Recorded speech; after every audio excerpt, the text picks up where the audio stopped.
O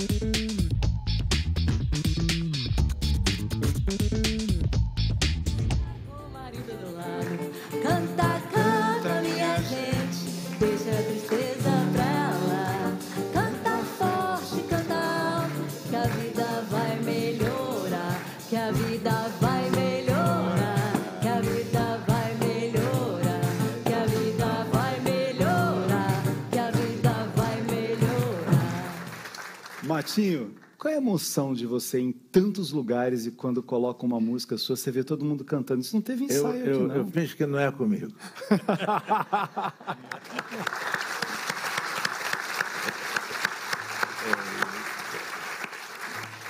Matinho, vamos cantar? É devagar, é devagar, devagar, devagarinho. É devagar, é devagar, é devagar, devagar, devagarinho. É devagar, é devagar, é devagar, devagar, devagarinho. É devagar, é devagar, é devagar, devagar, devagarinho. Aqui a gente falou uma coisa, ela já canta, já vai junto. É, exato, muito bom. Craque. Eu queria falar um pouquinho com você, assim, você tem muitos assuntos interessantes para a gente abordar, mas uma coisa que me tocou muito foi esse livro, Memórias de Teresa de Jesus, que é a sua mãe, e que não escrevia, que não era alfabetizada. Ela nunca foi à escola. Nunca foi à escola. E aí você faz um livro dando voz à sua mãe, dando texto à sua mãe. Eu fiz como se fosse ela escrevendo. É isso. Eu me inspirei no Memórias Póstumas. Memórias Póstumas de Brás Cubas, do Machado, né? Com a diferença que o livro do Machado é uma ficção, né? Este aí é uma realidade, então tinha que ser mais fiel, mais cuidadoso e tal. A minha mãe era uma figura assim, interessante que todos deveriam conhecer, por isso que eu escrevi o livro.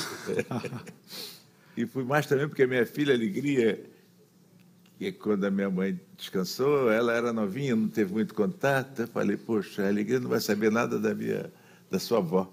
Aí eu escrevi, inspirado nela também e tal. E minha mãe era, assim, embora inculta, mas com muita cultura popular. E ela me dava conselhos, falava de tudo. Falava, Martinho, já declarou seu imposto de renda? É tanto. Ela lembrava de tudo. Ela também me tratava assim como... Não como um filho, aquela coisa de mãe rígida, não. Ela era uma amiga, assim, para os filhos e tal. Era interessante. Em conversa com ela, uma vez, ela disse, deixa eu ver, meu filho, não peça nada nunca a ninguém, só em último caso.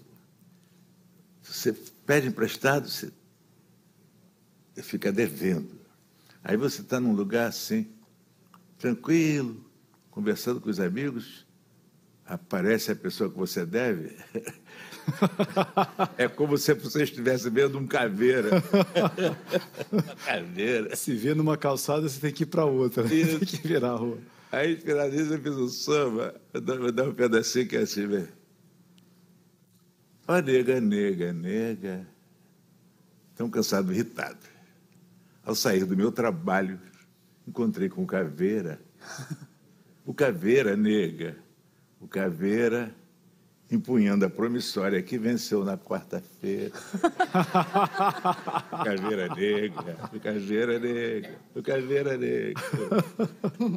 Nesse meu raciocínio, quando vence o condomínio, o porteiro é uma caveira. Um caveira negra, um caveira. Aluguel tão atrasado, fico muito assustado. Senhoria, uma caveira. Caveira negra. Caveira, juro por São Benedito, creio em Nossa Senhora, que não vai chegar o dia, ainda vai chegar a hora, que eu vou ficar tranquilo, vocês vão ficar contentes, espantando as caveiras que estão na nossa frente.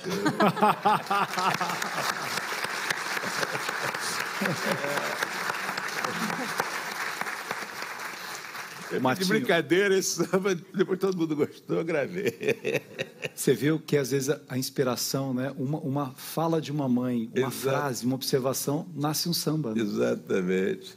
Você falou da história do Memórias Póstumas, e tem uma coisa que eu acho muito legal, que às vezes as pessoas têm um pouco de medo da literatura, assim, mas Machado de Assis é difícil, né? Não li o Machado de Assis. Quando você conhece a pessoa, a obra vai ficando mais instigante, né? Machado de Assis também teve uma mãe que não foi alfabetizada, que era lavadeira, né? Exato. Ele identificou muito comigo. Exatamente.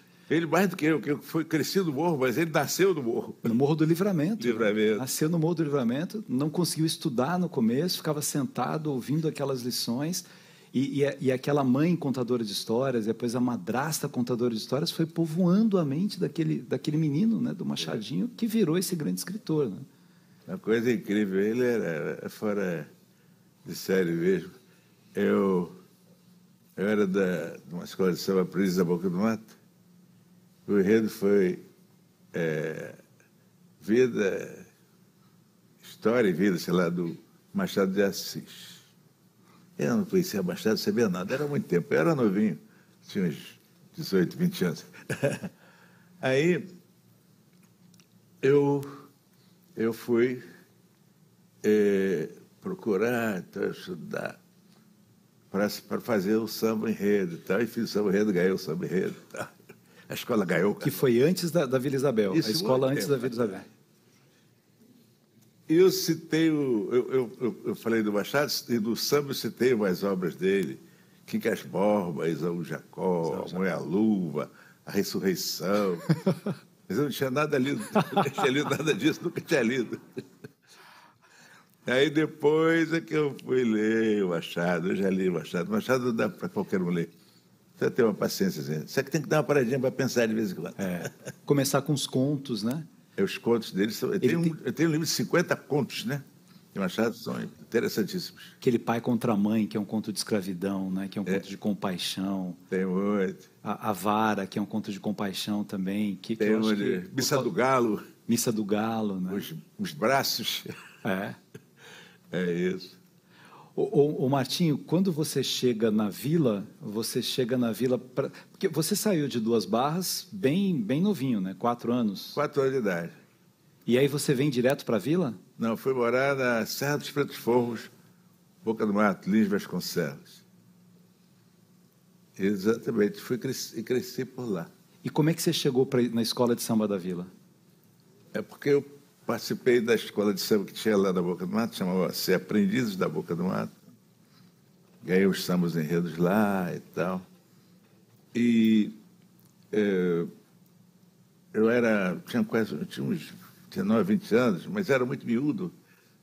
Todo mundo falava aquele menino. e aí muitos compositores de outras escolas, para a Boca do Mato para ver, porque ele faz um samba diferente, na cadência do Partido Alto, não sei o quê. E o pessoal da Vila Isabel ia também lá muito. Aí um dia eles foram lá e me convidaram para ir para a Vila Isabel e tal. Eu não queria sair dos aprendizes, mas eu já estava um pouco desiludido, porque eu achei que a escola não ia andar. Ela ia ficar ali toda a vida, aquela escolinha que... Então, eu não gosto de nada que não anda. Aquele que está ali parado, deixa ele parado.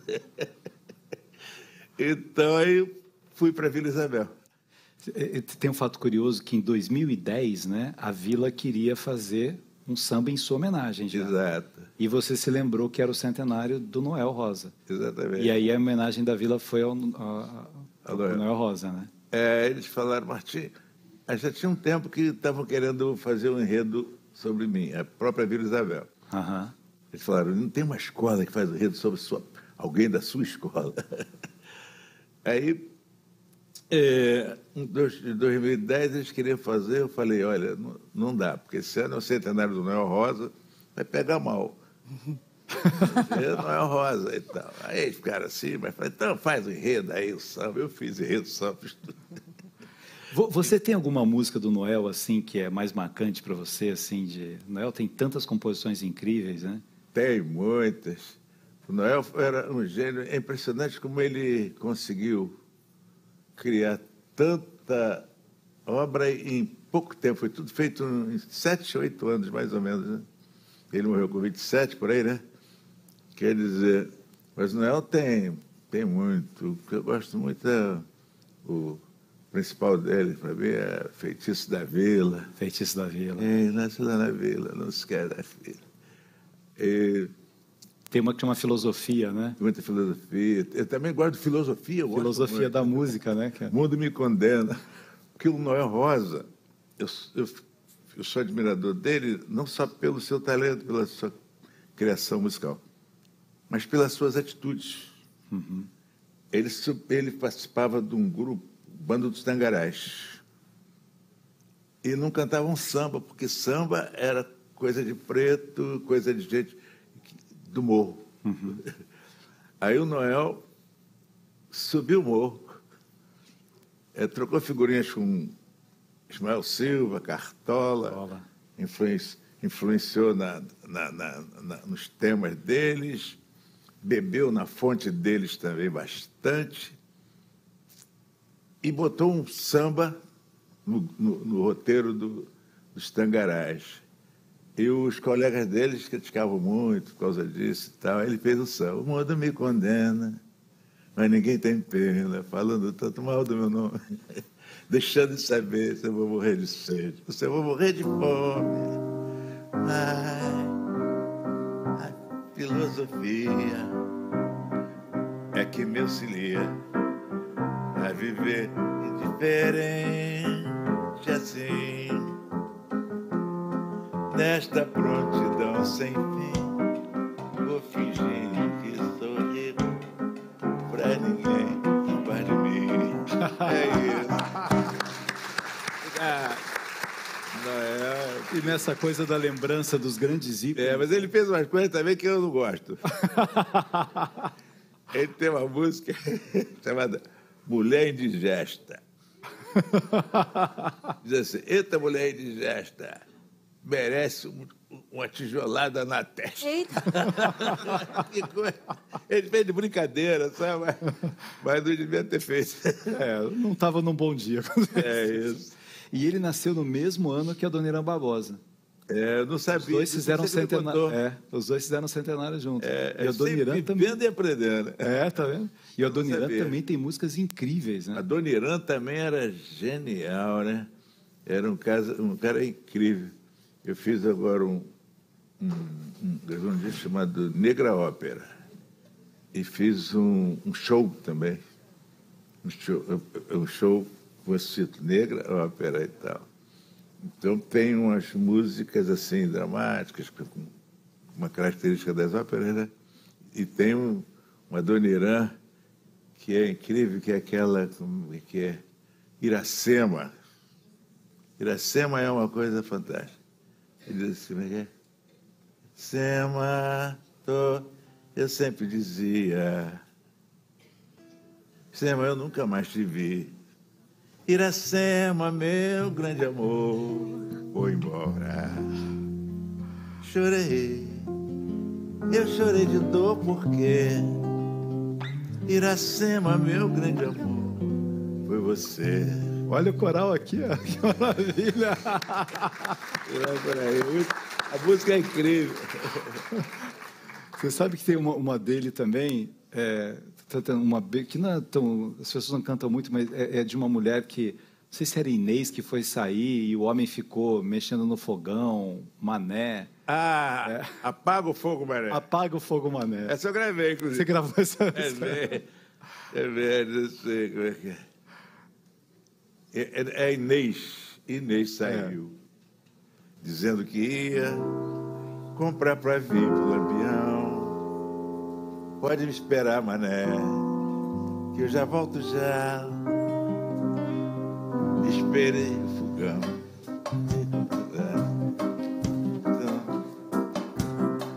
E fui pro portão só pra ver Inês chegar. Anoiteceu e ela não voltou. Foi pra rua feito louco pra saber o que aconteceu. Procurei no hospital, procurei na central e no xadrez.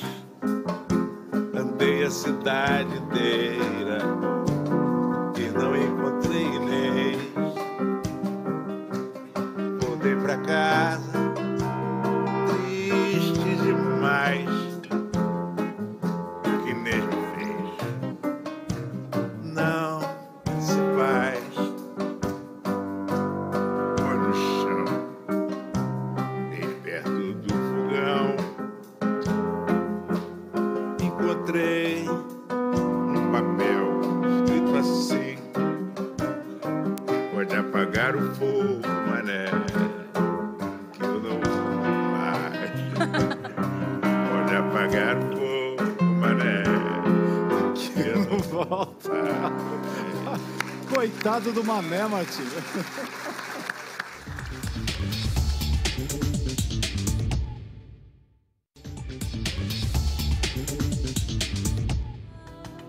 E o asfalto como passarela será a tela. O Brasil em forma de aquarela, passeando pelas cercanias do Amazonas. Conheci vastos seringais. No Pará, a ilha de Marajó e a velha cabana do Timbó. Caminhando ainda um pouco mais, deparei com lindos coqueirais. Estava no Ceará, terra de Irapuã, de Iracema e Tupã, de Iracema e Tupã. Esse é um dos meus maiores sucessos. Maravilhoso. Essa música é maravilhosa, É né? incrível. Ela é porque é uma homenagem à brasilidade, aos tantos Brasis que a gente tem. Eu né? passei também pelo Brasil. Isso é muito incrível. Cada lugar, cada gente. E você fala muito disso, né? Até a história do É Devagar, devagarinho, talvez seja para prestar mais atenção nas pessoas. É isso. No que elas têm de bom, no que elas podem oferecer, né? A gente Exato. vive um mundo muito desatento, né, Martinho? As pessoas... A tecnologia é uma maravilha, né? A gente está aqui falando e as pessoas estão nos acompanhando por causa da tecnologia. A tecnologia melhorou a medicina, melhorou os transportes, mas ela não pode roubar essa proximidade, esse café, essa conversa, esse prestar Exato. atenção no outro, né? A tecnologia diminui a conversa. É. Às vezes você está você vê num bar assim, 4 pessoas, cada um com o seu, cada um conversando com outras pessoas. Entre elas, nada, né? É uma coisa incrível. E a tecnologia daí fez tudo muito ligeiro, né? Tudo muito rápido. Né? Um livro, por exemplo, você lê livro no computador, não é a mesma coisa. Gostoso sentir o Falta cheiro. contato, cheirinho, pegar, Virar. levar, rua da viagem e tal. Você falou que não gosta de livro Aí grosso. tem que ficar né? sentado ali em frente lendo, não dá. Você não gosta de livro grosso, né? Não, agora não. Eu acho que o livro não deve ser muito grosso. Já li alguns. Mas não gosto. Porque em vez de fazer um livro assim, dessa grossura, você faz 3 tomos. Pronto, né? Faz um, depois outro. O mesmo título, tipo, se aqui fosse grossão, teria Quizomas a Dança Festança, 1, 2, 3. Porque livro grosso é chato, é pesado para você levar para viagem. Aí você, para ler também é ruim. Não gosto. Faz bem. Mas tem alguns que a gente tem que ler mesmo. Tem que ler. Ô, Martinho, vamos falar um pouquinho de África? Eu tive algumas experiências incríveis, principalmente em Moçambique. E você... Lá? Sim, fui 3 vezes para Moçambique. Que legal lá. Fui fazer um projeto educacional lá, fiquei emocionado. Estava junto com Minha Couto. ele foi me levar para conhecer onde ele chamava de portal do não retorno, que é aquela pessoa em situação, né, de escravizada saía e não voltava mais. As voltas no Baobá, o Jardim das Memórias. É um lugar de chorar, inclusive, assim, de você ficar pensando como é que o ser humano é capaz de fazer isso com o ser humano. Como é que Ele me levou lá também. Você também foi lá? Perto do mar, assim. Isso, exatamente, né? E você virou uma grande referência lá também, né? Não só lá, daqui a pouco a gente fala de Portugal também, né? Mas como é que foi a sua chegada, assim, né? Conhecer o continente africano e depois ver o amor que as pessoas têm por você. Eu li que uma vez pararam uma guerra em Angola porque você ia fazer um show lá e você falou, eu não faço show onde estiver em guerra. E aí eles fizeram um pacto para parar a guerra para o Martinho cantar. Tem uma porção de coisa, tem muitas histórias lá pelas Áfricas aí. Falou em Moçambique, por exemplo, eu fui fazer um show em Moçambique, no campo do Machaquenha, sei lá que. Isso. É um campo de futebol. E estava lotadíssimo. E o show era para os trabalhadores normais. E a maioria do pessoal lá é informal. Então, eles ficaram de fora. E só entrou quem tinha carteirinha, que estava escrita, essas coisas. Aí houve um protesto lá fora, o ministro da Cultura, na época, ele foi lá, falou com eles, olha, eu vou falar com o Martinho lá, se ele topar, eu faço um outro para vocês amanhã. Aí ele falou comigo, eu falei, eu topo. Ele foi lá, deu a notícia, o pessoal ficou contente. Bem, durante o show, Moçambique estava em litígio com a África do Sul. E durante o show, a África do Sul mandou um Mirage que atirou e bombardeou um paiol deles lá. Lá onde eu estava no show, ninguém viu, porque o paiol era bem distante. Ninguém ouviu, nem soube. Mas quando nós saímos de lá, a cidade estava assustada. Todo mundo falando que a África do Sul já começou a invasão, que eles estavam sempre ameaçando invadir Moçambique. Bem, aí no outro dia, eu falei, bem, então, agora vamos embora. Os músicos, todos gente embora. Aí veio o cara, oi, tudo bem? Eu falei, não, você vai embora por quê? Ué, ele falou, nós não combinamos de ter um show. O teu outro show hoje? Eu falei, mas depois de ontem... Ele falou, isso foi ontem, pá. Quando a gente disse que tinha que preencher um papelzinho lá, aquele papelzinho de descer, eu procurei o passaporte, botar o nome do passaporte, data de emissão, aquelas coisas todas. Eu procurei o passaporte e não achei. Rapaz, eu pulei debaixo dos bancos, procurei tudo. Não achei o passaporte. Aí falei, sou frito. Porque geralmente quando alguém chega do país sem o passaporte, ele no outro dia é mandado de volta. Aí eu pensei assim, caramba, eu vou dormir naquela salinha e amanhã vão me mandar de volta. Aí quando cheguei na fila lá para carimbar os passaportes, cara, o Lábios me conheceu, Martim, vem. Falei, não, deixa eu... Se por último, olha aqui, sabe o que é, parceiro? Eu estou sem passaporte. Ele, mas como? Pois é, perdi, não sei como. Eu acho que foi lá no Rio, quando eu fui comprar alguma coisa lá no free shop, deve ter deixado lá por cima. Ele falou, peraí, vem cá, vamos ali. Aí fui lá para o salão, me deu um cafezinho, e era sábado.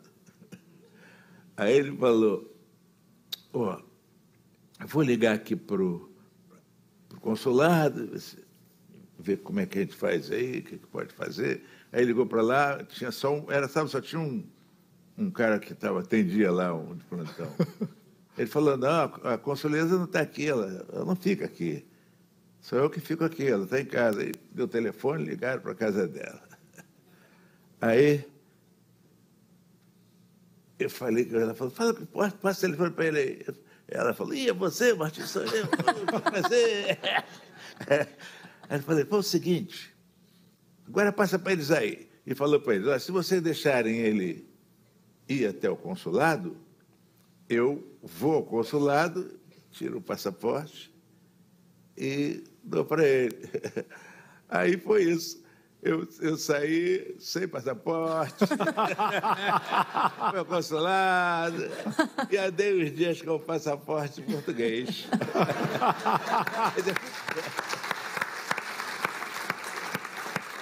Eu, se trabalhasse lá, eu falava, você pode ir, mas canta uma música primeiro. Vai assim, sem pagar não teve nada. Do que você tem saudade? É? Do que você tem saudade? Ah, tem muita saudade. Sempre. Mas só saudade boa, né? Só saudade boa, né? É isso, tenho saudade. Bem, eu tenho saudade bastante, mas não quero voltar. Você tem saudade quando eu tinha 20 anos, que eu fazia samba lá na escola de samba, que era uma disputa quer voltar, de compositores. Quer voltar? Não. Ninguém quer voltar. A gente, a saudade é só para ficar na saudade. Deixa a saudade na saudade. E é bom a gente olhar para trás e agradecer, né, Martinho? Agradecer os momentos da vida, os instantes. Tem que sempre pensar no passado. O passado é importante, a história é importante, a tradição, as coisas assim. Para você ser vanguardista, tem que ter olho da tradição. Martinho, e o seu pai? O seu pai já era um homem letrado lá em Duas Barras, né? Meu pai era. Seu pai, você tinha 10 anos quando ele faleceu? 10 anos. Que lembrança você tem forte do seu pai? É isso. Meu pai, ele lá em Duas Barras, naquela época, ainda tem muito analfabeto no Brasil, né? Imagina naquela época. No interior, então, muitos fazendeiros eram analfabetos. E ele alfabetizou muitos filhos de fazendeiros e ele também funcionava como uma espécie de guarda-livros para anotar as coisas das fazendas que tem, quantos gado, quanto sei lá, quanto vendeu, quanto não vendeu. Então ele tinha essas funções, que tinha uma boa caligrafia, escrevia bem, ele até chamado de seu letrado. Seu José, seu letrado. Seu letrado. Em igreja. E ele tinha uma função que ele não era um trabalhador do campo assim, empregado, ele era meieiro. Como ele gostava de um bom conceito, aí ele pegava as terras de alguém, a meia, quer dizer, ele cultivava e quando da colheita dividia o lucro. Só que isso para o meieiro é muito ruim, porque o outro da metade não faz nada, né? Ele tem que ter a ferramenta, ele tem que contratar um outro, alguém para ajudá-lo na plantação e tal. E quando chega na divisão, ele já está devendo um pouco ao próprio fazendeiro, que ele pediu alguma coisa lá. Aí ele sobra a divisão dele, ele paga com material. E daquilo que sobrou, ele tem que vender lá na cooperativa. Aí ele não tem condução, caminhão para levar para lá. Então ele tem que pedir o caminhão, resumo. Ele ganha muito pouco. Aí o pai desistiu, ficou cansado disso, veio para o Rio de Janeiro. E falamos do filho, agora vamos falar do pai. Tem alguma música aí que a Martinália canta? Tem. Então, antes de você falar da Martinália... Martinália é uma, são 8, né? São 8 filhos, né? Martinália é a estrela da família. Pra que chorar se o sol já vai raiar, se o dia vai amanhecer? Pra que sofrer se a lua vai nascer? É só o sol se pôr. Pra que chorar se existe amor? A questão é só de dar, a questão é só de dor. Quem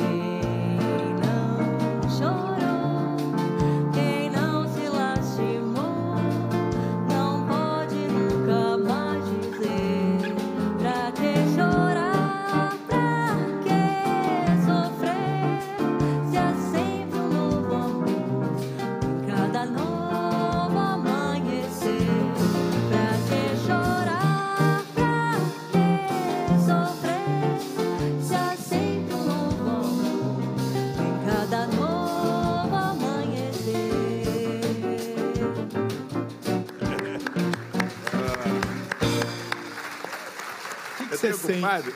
Eu tenho compadre, a Tidália é incrível, ela no palco, ela é uma coisa... Ela é impressionante. Ela dança, samba... É muitos shows dela. Faz tudo. Eu tenho compadre que falou, olha, Martim, se você marcar um show, não marca no dia da Martinalha. Marca a Martinalha, eu vou no dela. Eu falei, pô, eu tenho que ir no meu, pô. Não, rapaz, vou no dela, que no dela eu vejo um pouco, parece que você está lá no palco também. E além disso, ela ainda canta umas músicas suas durante o show, então é muito melhor, pô, tá vendo? Estou perdendo para a filha. Mas isso é uma emoção, né? Oi, tá você muito, olhar, né, é os filhos incrível, crescendo e tal, e a vibração fantástico. dela. Martinho, muito obrigado. Uma honra imensa te receber aqui. Muito obrigado também. Uma delícia. Eva. Vou tomar um cafezinho, finalmente. Vamos tomar um cafezinho. E vamos encerrar com um trecho da escola de samba, né? Vamos. Pode ser? Da homenagem à escola de samba então pro Martinho? Fazer um brinde de café? Coisa boa.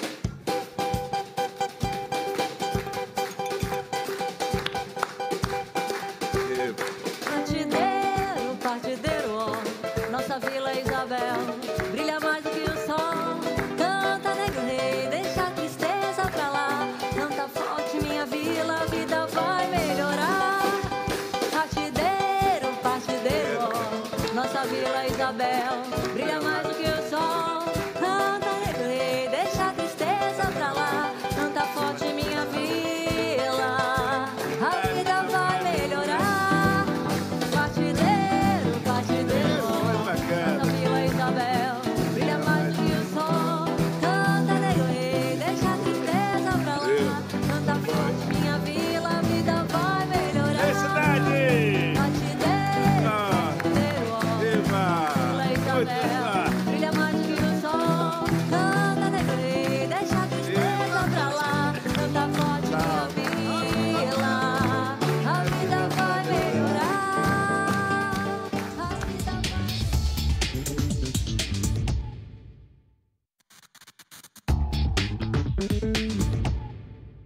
Estamos de volta aqui na nossa Arena dos Saberes, na TV Cultura para todo o Brasil, e no bloco de hoje, nesse terceiro sinal, a gente vai conhecer isso aqui, ó, o Memorial do Holocausto na cidade do Rio de Janeiro.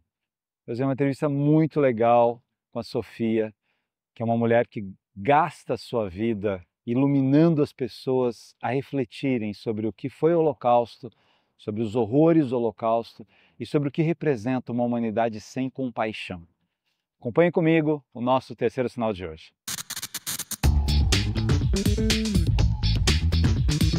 É um prazer estar com você, Sofia. Obrigada, uma honra para mim também, Gabriel. Desde que eu te conheci a primeira vez, rapidamente, quando você me falou desse espaço aqui, eu fiquei com isso na cabeça, assim, pelo seu entusiasmo, pelo seu compromisso ético, humano, né, de dedicar sua vida a fazer com que as pessoas reflitam sobre a beleza da vida, né? Exato, a gente aprende sobre o Holocausto a dar ainda mais valor à vida, atravessa a morte em prol da vida. E ela me deu esse livro aqui, Sobreviver 2. E eu já comecei vendo uma coisa, eu quero que você comente já essa primeira citação aqui do livro. O esquecimento significaria perigo e insulto. Esquecer os mortos seria matá-los pela segunda vez. E muito embora, com exceção dos assassinos e seus cúmplices, ninguém seja responsável por sua primeira morte, todos os somos pela segunda. O que significa isso? Essas palavras do nosso saudoso Elie Wiesel, sobrevivente do Holocausto, que veio a ser Prêmio Nobel da Paz, professor, escritor, nos lembra do nosso compromisso permanente com tudo que nós já sabemos sobre a história do Holocausto e sobre outras atrocidades antes e depois do Holocausto, do nosso comprometimento em valorizar a memória de não só 6 milhões de judeus, 11 milhões de vítimas de uma ideologia genocida, que nos leva a nos comprometer para que, elas não sendo esquecidas, esses mecanismos que levaram ao seu assassinato sejam por nós combatidos. É uma convocação à responsabilidade em prol de uma convivência ética para uma sociedade mais justa. Isso nos aproxima. E eu acho que é isso que nós estamos aqui a fazer, Gabriel. Ô, Sofia, e eu acho tão interessante assim, né? Esse espaço é lindo pela natureza, ele é lindo pela construção arquitetônica, ele é lindo pelos simbolismos que ele tem aqui, pelo simbolismo da vida. Mas eu como educador, né, e você como educadora, a gente tem a consciência que olhar para o passado, né, não é um saudosismo. Olhar para o passado é uma compreensão da natureza humana. É fundamental lembrar desses feitos para que a gente se lembre que o ser humano é capaz de fazer coisas grandiosas, de generosidades incríveis, mas ele é capaz de destruições em massas, né, de genocídios, de horrores, né? Isso.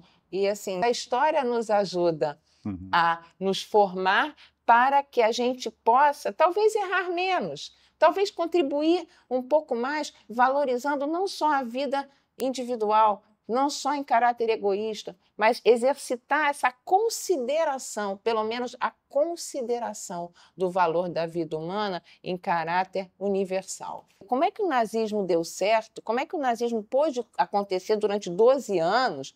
Foi por causa de uma educação que plantou, que semeou e que plantou desde tenra idade essa indiferença.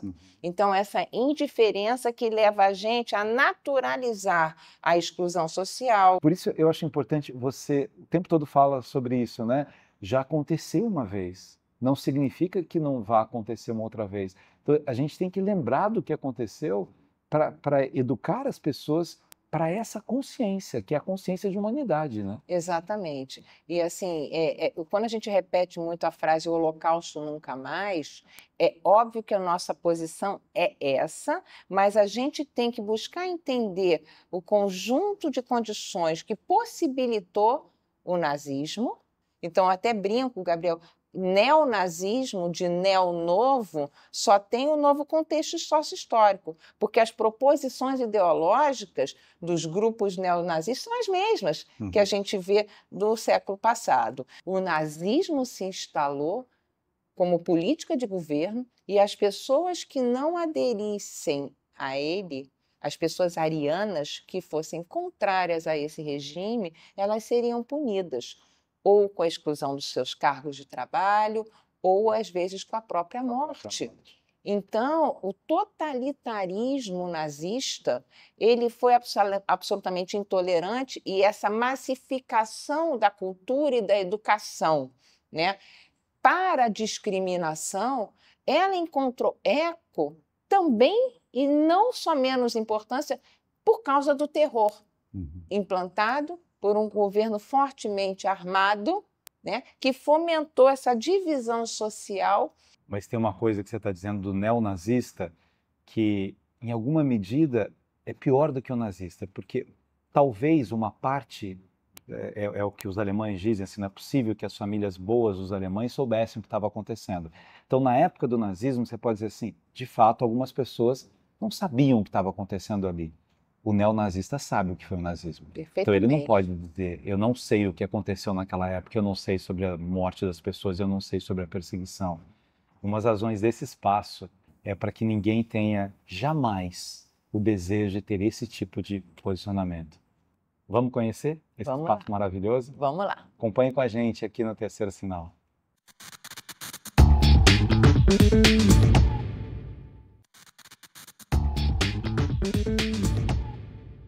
Então a gente vai começar. Aqui a gente tem o nosso busto significativo em homenagem a Yitzhak Rabin.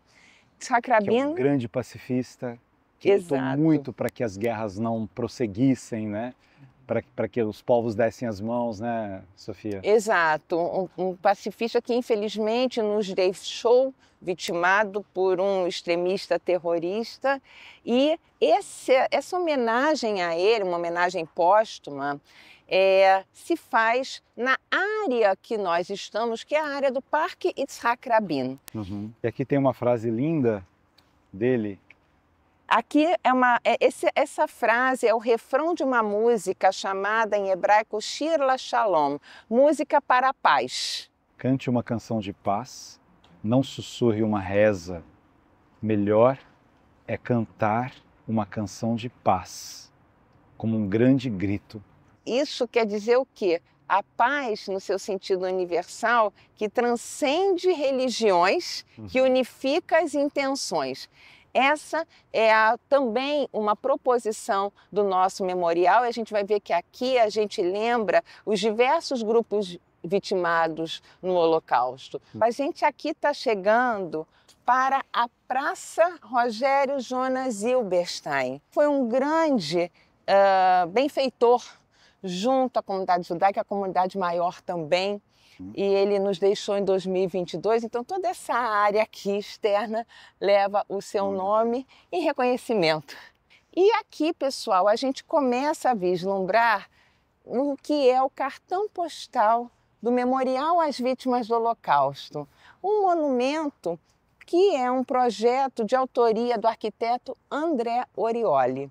A imagem que lhe veio de inspiração são 10 blocos de concreto que nos remete aos 10 mandamentos.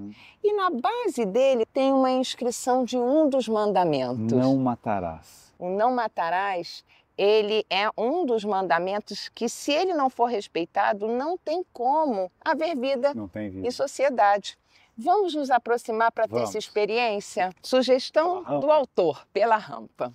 Porque aqui você vai se aproximar, interagindo espacialmente com essa base do monumento, para que essa mensagem não matarás seja exatamente, seja introjetada, que você vá pensando, vá refletindo sobre a importância desse mandamento que deve sustentar a possibilidade de civilização. E aqui a ideia de André Orioli é justamente mais ou menos a altura, cada bloco a altura de uma pessoa, tá? Tudo isso para que essa experiência ela se torne cada vez mais sensorial e não só ideativa. Incrível. Isso aqui tem uma força, assim, né? Essas palavras têm uma força. É um dizer, e a amplitude disso. É claro que a gente está pensando na vida propriamente dita, mas é isso, não matar a cultura, não matar o sonho, não matar o entusiasmo, não matar as possibilidades, né? Exato. Não boicotar a felicidade do outro, tudo ligado a essa dimensão desse mandamento lindo, que é deixar de viver, né? Deixar viver. Deixar, viva e deixe viver. E é até interessante, né, a frase com a vista, dizendo assim, olha o que eu te dei. Só não faça isso, né? Olha o que eu te dei de presente. Aqui é o corredor de entrada de acesso à área do museu. E temos já aqui uma informação muito importante para a gente trabalhar esse exercício de reflexão do valor da vida. Nesse muro, conforme a gente vai caminhando, nós temos alguns nomes gravados em alto relevo. Na verdade, 270 nomes. Tá?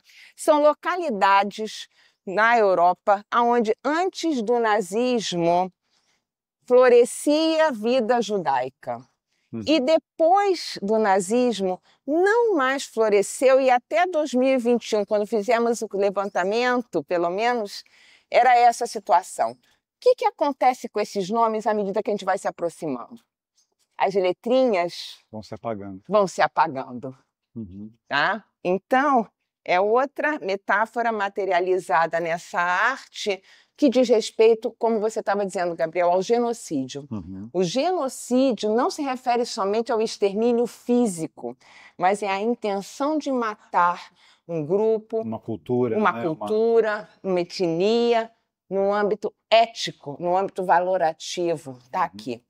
Então, aqui nós temos uma homenagem ao grande idealizador desse memorial às Vítimas do Holocausto, idealizador Gerson Berger.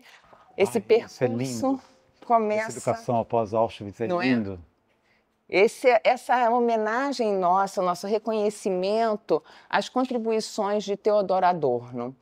O Holocausto é o exemplo extremo de uma concepção racista de mundo, que classifica seres humanos como superiores ou inferiores, entre vidas a serem vividas e vidas descartáveis. Tornou-se um legado universal de ensinamento para as futuras gerações, que sirva de alerta, jamais de precedente. Holocausto nunca mais é o nosso empenho. É isso que dá nome ao nosso memorial às vítimas do Holocausto. Além da nossa curatoria focar a vítima e não o perpetrador, nós estamos aqui no plural, não do quantitativo, mas da diversidade de grupos vitimados. Que era todo mundo que eles imaginavam que não pudessem ser dignos de viver. Isso. Então é como se uma parcela da sociedade se achasse no direito de decidir quem tem direito à vida e quem não tem direito à vida. Isso. E aqui, pessoal, a gente vai adentrando a área aqui do nosso museu, nessa área chamada Centro Vida, uma grande chama projetada numa coluna. A chama, fogo, vida, e no judaísmo, esse fogo, ele também simboliza o nosso respeito à memória dos que se foram. Ele está projetado numa coluna. É essa coluna, olha o segredinho arquitetônico, que dá sustentação ao nosso monumento. Não matarás. Exatamente, porque aquela instabilidade, né, tem aqui a sua base. A gente aqui tem 18 mensagens de pessoas vítimas do nazismo. Elas nos inspiram a continuar a viver, a lutar pela vida, apesar de todas as dificuldades que a gente possa encontrar. E aqui a gente começa a nossa visita, que vai nos mostrar a vida antes, durante e depois do Holocausto. Então, ela tem uma cronologia, mas uma mensagem central antes. Todas as histórias contadas aqui são reais. Por quê? Por que esse destaque, Gabriel? Porque tem gente que acha que é um invencionismo, né, que não aconteceu, que isso é assustador. As pessoas, né, com todos os fatos históricos, com todas as dores, né, com todas as vidas destruídas, mas será que foi mesmo? Será que é tudo isso, né?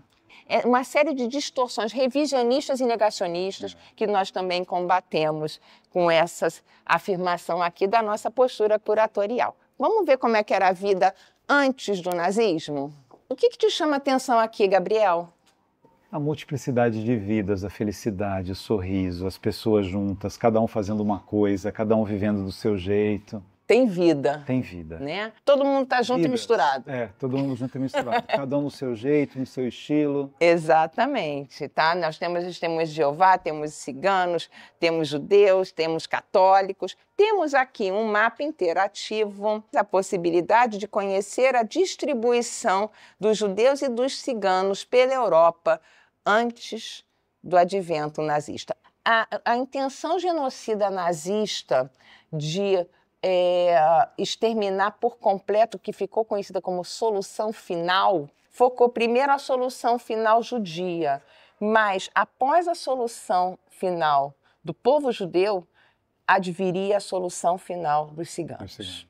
E aqui a parede interna, nós aqui temos dados singulares, histórias individuais aqui contadas. Histórias reais, de pessoas, né? Sim, né, de como as pessoas contribuíram para as suas localidades. Que mesa é essa bonita aqui, hein? É a chamada mesa da pluralidade, que a gente pode conhecer um pouquinho clicando também em um dos nomes. Pode escolher? Como é que essa pessoa vivia, o que ela gostava, o que ela fazia. Que interessante. Lindo, né? Maravilhoso. Maravilhoso. Então, o que a gente quer mostrar com essa mesa? Que uma pessoa não é redutível a uma única característica. Incrível. O que está vindo por aí?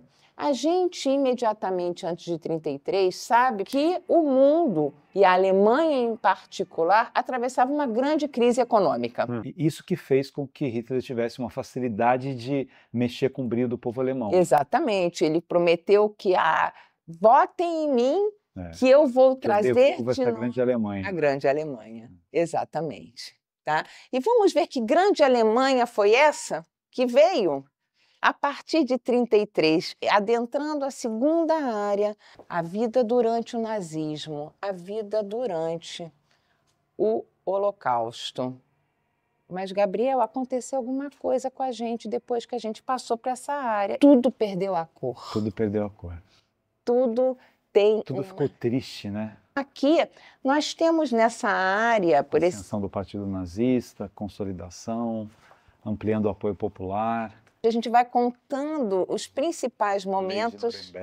Olha o horror disso, para assustar as crianças da época. Uhum. Propaganda nazista nos territórios ocupados pela Alemanha. Nossa, que coisa chocante. Se ensinavam às crianças... Aqui está o culpado, e tem um judeu. E a gente vai vendo aqui essa linha de trem, que nos remete aos trens de deportação, conforme as pessoas eram excluídas, né? E é interessante esse contraste, né? A felicidade do outro lado, a alegria, cada um com a sua família, com o seu jeito. Aí a gente vê aqui, ó, a desumanização. Cada um é um número, não tem mais nome. Nós aqui compreendemos que o Holocausto é um processo que começou desde 1933, ou talvez até antes, em termos da fomentação ideológica, mas que tomou palco político, sim, a partir de 1933 e perdurou por 12 anos aí. E aqui, de novo, a gente está nessa coluna aqui, a chama existe, mas ela está fraca. Por quê? Porque ela está oprimida por essa ideologia, pela violência e pelos extermínios. Apesar de tudo, o que emana desse fogo? Resistência. Resistência.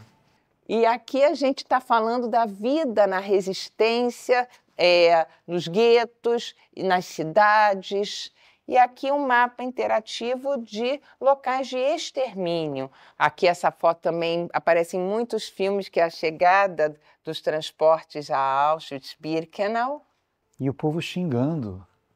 Eles iam saindo dos trens, indo para o campo, e o povo, assim, por causa da propaganda nazista, xingando. Era um ódio impressionante, como se os males, as doenças do mundo viessem daquele povo, né? Exatamente. As pessoas acreditavam por conveniência ou por medo de serem punidas se não acreditassem. Chegando aqui no finalzinho desse módulo, nós temos as marchas da morte, que o nome diz, são marchas em que as pessoas tinham que caminhar sem parar, sem comida, né, sem água, e quem não resistisse, morria. E assim... E aqui a liberação. A liberação, a gente vai chegando para a liberação dos campos até a rendição em 8 de maio de 1945. E é assim que a gente passa para a terceira e última área, a reconstrução da vida, a busca por justiça. Aqui as imagens, elas começam em preto e branco. Auxílio aos sobreviventes. As possibilidades de imigração. São imagens em movimento, porque a vida vai voltando ao movimento aos poucos. E aos poucos ela ganha cor. Aqui o reconhecimento da condição de vítimas, inclusive para poder receber... As indenizações. Indenizações que a Alemanha paga até hoje para os sobreviventes. E aqui tem uns espaços vazios. Por quê, Gabriel?